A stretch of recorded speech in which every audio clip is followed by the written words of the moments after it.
اللهم صل على سيدنا محمد يا رب صل وسلم دائما أبدا على حبيبي.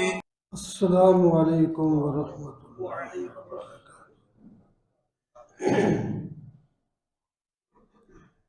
الحمد للہ وکفا والصلاة والسلام على سید الرسل وخاتم الانبیاء، اما بعد فاعوذ باللہ من الشیطان الرجیم، بسم اللہ الرحمن الرحیم۔ تؤمنون بالله ورسوله وتجاهدون في سبيل الله بأموالكم وأنفسكم ذلكم خير لكم إن كنتم تعلمون۔ صدق الله مولانا العظيم وبلغنا رسوله النبي الكريم، ونحن على ذلك لمن الشاهدين والشاكرين والحمد لله رب العالمين۔ اللهم صل على سيدنا ومولانا محمد وعلى آل سيدنا ومولانا محمد وبارك وسلم۔ محترم و معزز سامعین، بزرگوں، دوستوں، عزیزوں، گزشتہ جمعہ ایک تجارت کا ذکر ہوا تھا۔ اللہ تعالیٰ فرماتے ہیں کہ ہم تمہیں ایک تجارت بتلاتے ہیں جس کا نتیجہ یہ ہوگا کہ تم دردناک عذاب سے بچ جاؤ اور تمہارے گناہ معاف ہو جائیں اور جنت میں داخلہ مل جائے گا، اللہ میں راضی ہو جائے گا اور تم دنیا میں عزت کی زندگی گزار سکو گے، قبر تمہاری کشادہ ہو جائے گی، محشر میں عزت کے ساتھ سوال و جواب کرتے ہوئے جنت میں داخل ہو جاؤ گے۔ تو اسی بارے میں وہ کیا ہے، تجارت کیا ہے؟ تؤمنون باللہ ورسولہ، اللہ پر ایمان لاؤ اور اس کے رسول پر ایمان لاؤ، وَتُجَاهِدُونَ فِي سَبِيلِ اللَّهِ، اور اللہ کی راہ میں جہاد کرو، بِأَمْوَالِكُمْ وَأَنفُسِكُمْ، اپنے مالوں اور اپنے جانوں کے ساتھ، یعنی جہاد میں مال اور جان جو بڑی اہم ترین چیزیں ہیں ان کو خرچ کر دو، یہ ہے جہاد۔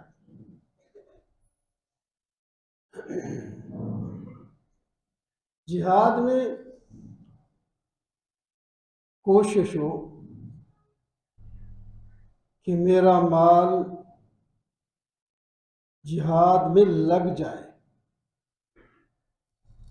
سلف الصالحین سے ہمیں یہی سبق ملا، وہ فتح یا شکست کو بعد میں دیکھتے تھے، پہلے ہم نے اس جہاد کے لیے خرچ کیا کیا ہے، اپنا مال اور اپنی جان اللہ کے راستے میں کھپا دیتے تھے۔ فتح اور شکست اللہ کے ہاتھ میں ہے، ہماری ذمہ داری مال اور جان پیش کرنا ہے۔ ایک موقع پر نبی علیہ السلام نے جہاد کے لیے چندے کا اعلان فرمایا،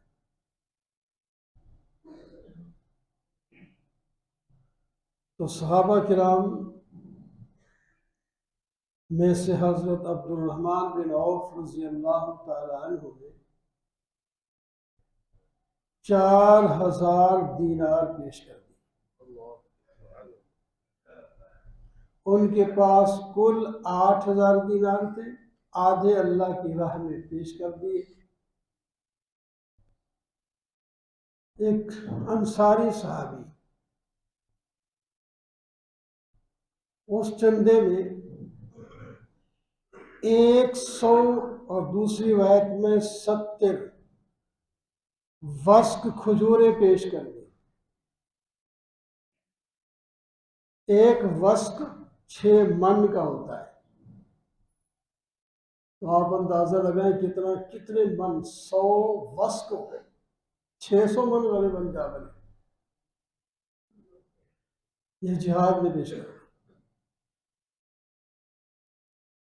منافقین نے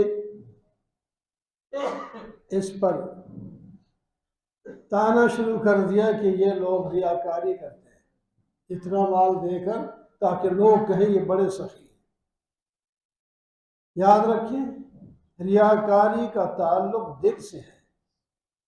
نیت میں ہو نا کہ لوگ تعریف کریں، دیکھیں اور یہ کہیں کہ اس نے کمال کر دیا، تو یہ ریا ہوگا. کوئی بھی نہ دیکھ رہا ہو تب بھی اس کو ریا کا گناہ ملے. اور اگر اس کی نیت اللہ کے لیے ہے، میں اللہ کے لیے کام کر رہا ہوں، ساری دنیا کہتی رہے کہ یہ ریاکار ہے، وہ ریاکار نہیں ہوگا. اللہ کے ہاں وہ مخلص ہے تو اس کا ثواب ملے گا. دوسرے ایک صحابی حضرت ابو عقیل رضی اللہ تعالی عنہ غریب ہیں، مزدور ہیں، ان کے پاس کچھ بھی نہیں ہے. دینے کے لیے تڑپ رہے ہیں کہ دوسرے صحابہ دے رہے ہیں تو میں کیا پیش کروں، میرے پاس تو کچھ بھی نہیں ہے. اس نے ٹھان لی ابھی جا کے مزدوری کرتا ہوں، پھر مزدوری کر کے جو مزدوری ملے گی وہ پیش کروں. رات ہو گئی. رات کے وقت اس ایک یہودی کے باغ میں پانی کے ڈھول بھر بھر کے مزدوری پر باغ کو سیراب کرنا شروع کیا، اور ایک ڈول پر ایک کھجور وہ بخیل دیتا تھا. ایک ڈول نکالو، ایک کھجور دے دو. وہ کٹھی ساتھ ہی دیتا تاکہ آگے پیچھے زیادہ کم نہ ہو جائے، کم ہو جائے زیادہ نہ ہو جائے. تو سویرے تک اس نے 2 سا غالباً 2 سا اس کی کھجوریں بن گئی. 1 سا بچوں کے لیے رکھا اور دوسرا سا آ کر چندے میں پیش کر دیا. پھر منافقین نے کہا یہ تو انگلی کٹوا کر زخمی اپنا شہادت حاصل کرنے کا والا انداز ہے. یہ اس سے 1 سا سے کیا ہوتا ہے؟ او بھائی پتہ نہیں، یہ 1 سا کھجوروں کا ہزاروں لاکھوں سے بڑھ کر کے اللہ تعالیٰ اور اللہ کے رسول یوں ہی دیکھتے کہ کتنا دیا ہے، اس کا حجم کتنا ہے، اس کی مقدار کتنی ہے. یوں دیکھا جاتا ہے کہ آپ کے ملک میں سے کتنا دیا ہے، جو تیرے پاس ہے اس سے کتنا دیا ہے. جیسا کہ ایک اور موقع پر نبی علیہ السلام نے جہاد کے لیے چندے کا اعلان فرمایا. حضرت عمر رضی اللہ تعالی عنہ بڑے خوش اٹھے، گھر گئے، کہتے میرے پاس مال اس وقت کافی ہے، میں کوشش کرتا رہتا ہوں کہ ابو بکر سے کہیں بڑھ جاؤں. آج موقع ہے. ابو بکر رضی اللہ تعالیٰ کے پاس اتنا مال نہیں ہے، میرے پاس زیادہ مال ہے. آج میں دوں گا تو صدیق اکبر سے بڑھ جاؤں گا. پہلے حضرت عمر ایک گٹھڑی اٹھا کے لائے. عمر کتنا لائے ہو، کتنا گھر والوں کے لیے رکھا ہے؟ یہ نہیں پوچھا یہ کتنا ہے، کتنا تم اپنی ملکیت سے لائے اور کتنا رکھا ہے۔ حضرت میں نے سارے مال کو 2 حصوں میں تقسیم کیا، ایک حصہ لایا ہوں، ایک حصہ گھر والوں کے لیے چھوڑ آیا۔ ٹھیک، خوش ہو گئے، رکھ دیا۔ اتنے میں صدیق اکبر آ گئے، وہ بھی اپنی گٹھری چھوٹی بڑی جو بھی تھی اٹھا کے لائے۔ صدیق یہ بتائیں کتنا لائے ہو اور کتنا چھوڑ کے آئے ہو بچوں کے لیے؟ عرض کیا یا رسول اللہ جتنا مجھے ملا وہ تو پیش کر دیا، اور گھر میں اللہ اور اللہ کے رسول کا نام چھپا ہے۔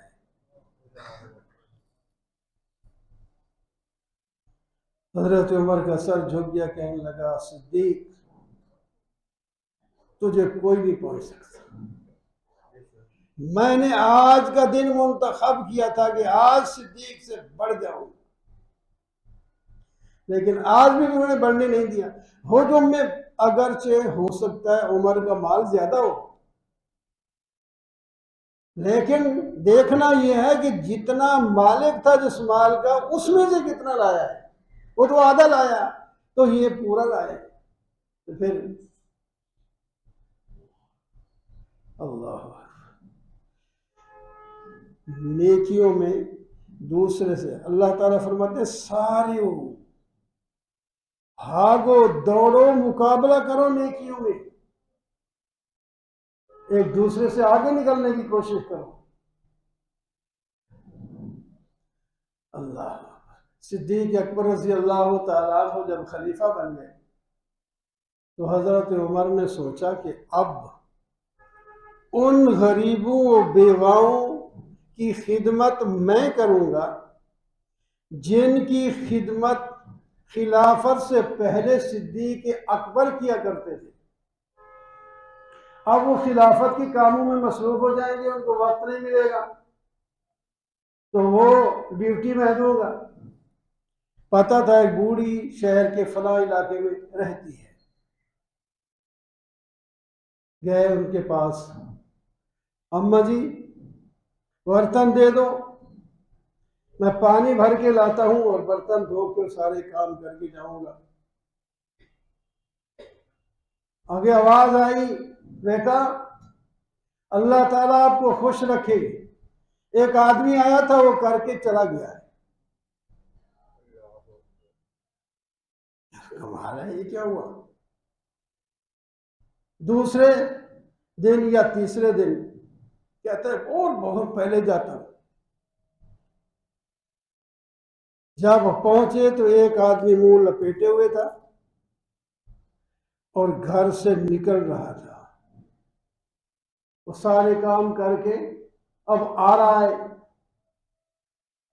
تو پکڑ لیا ہاتھ کو، کون ہو یار؟ اور چھوڑ عمر میں تیرا بھائی صدیق ہوں۔